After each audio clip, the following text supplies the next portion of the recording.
On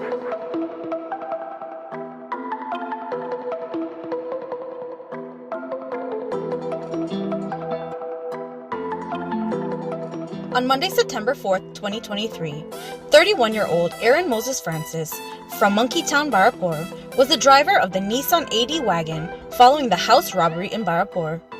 Aaron rented the car from a car rental company and attached false license plates to it. Apparently, one of the victims followed the suspects and rammed their vehicle off the roadway as they attempted to make their escape. Aaron is now wanted by the Barrackpore Police. Stay tuned for more updates and don't forget to comment, like, share, and subscribe for more.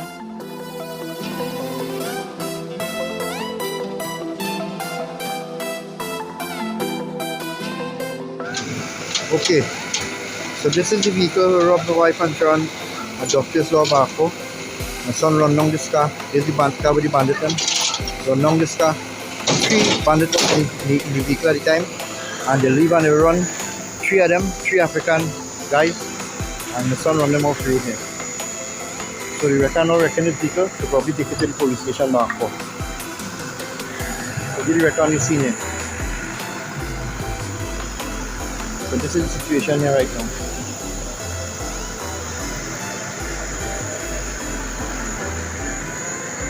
This is by this man here. This car. This guy here.